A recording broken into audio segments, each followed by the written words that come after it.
Welcome back to Monday Movie Reviews. I'm your host Maddie, and let's have a look at this week's movie. Leave premiered at the Gasparelli International Film Festival in the May of 2011. The mysterious drama directed by the man who brought you the likes of Yonkers Joe and Mr. Vincent, which won the Critics' Award at the Verona Love Screens Film Festival, is none other than Robert Celestino. The brotherly companions, Frank John Hughes and Rick Gomez, are both responsible for the cliché ending, but also for pushing you through the film. The bizarre thing is I came out and I had a flyer on my window for this place, and then I show up here, you're here.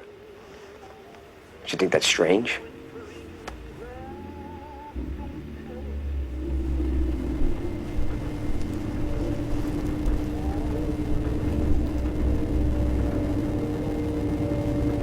Why'd you stop me from going back there? I didn't. Yeah, you did. You got all squirrely. I didn't try to stop you. You didn't want me to go back there. Why not? Because you shouldn't go back there. I come in here, you're sweeping up, you're by the register, you got this strange vibe going on. Strange vibes? There's something behind this counter you don't want me to see? What are you telling me, pal? What are you trying to figure out? Leave runs for a twisting 1 hour and 23 minutes with a hard-hitting introduction and a tear-wrenching ending that'll leave the most composed soul hurt, despite the cliché. Leave follows the journey of successful novelist Henry Harper as he goes on a road trip to a remote second home to understand the haunting nightmare that has left him terrified.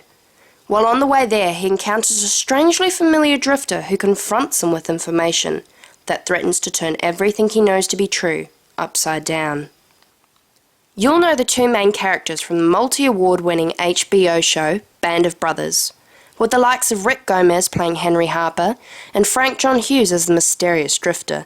There is very little room to relax in this tense and engrossing film. Robert Celestino keeps you on edge, with extreme close-ups alternating between twitching eyes or drumming fingers, then hitting hard flashbacks filled with symbolism. Add the creeping soundtrack to this, and at times the film can become almost suffocating, and it's an acquired taste for viewers.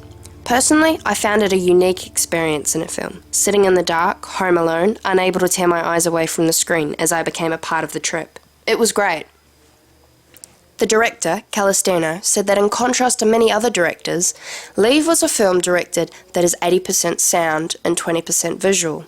Todd Sandler, the sound director, said when asked about the soundtrack, Celestino and I wanted to make it felt, not heard. The sound that kind of creeps in. It creates this atmosphere. There's a lot of texture in it. It's creating this mood that's propelling you forward, that's telling you on a subconscious level what's going on. And I'll tell you what, it'll slaughter your subconscious. Much like the visual editing, the soundtrack had a lot of audio overlays. The majority of the overlays I noticed were the use of wheezing. Okay. Maybe you need to get out of the house. When's the last time you wrote something? I don't know.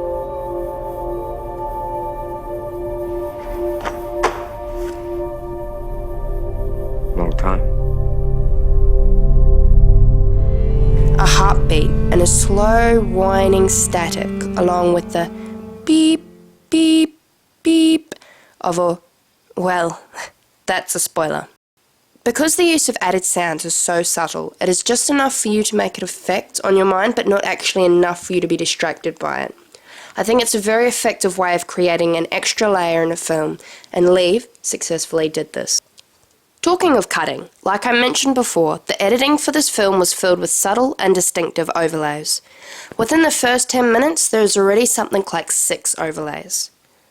Generally, I don't entirely like this. It can be a hit and miss to whether it works or not, and I've seen it not work right too many times.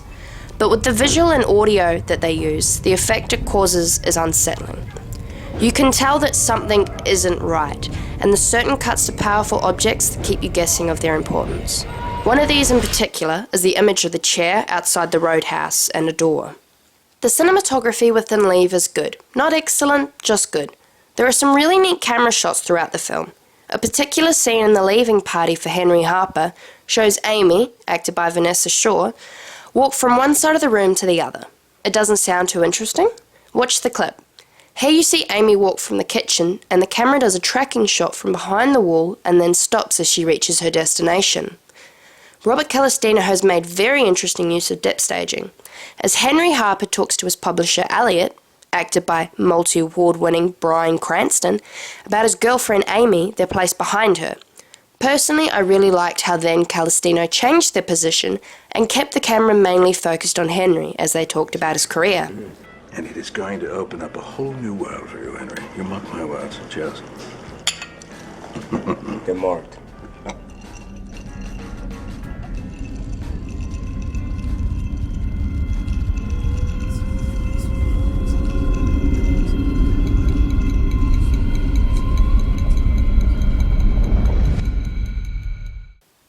On all, Leave is an enjoyable film to watch in both entertainment aspects as well as picking up on the small little details.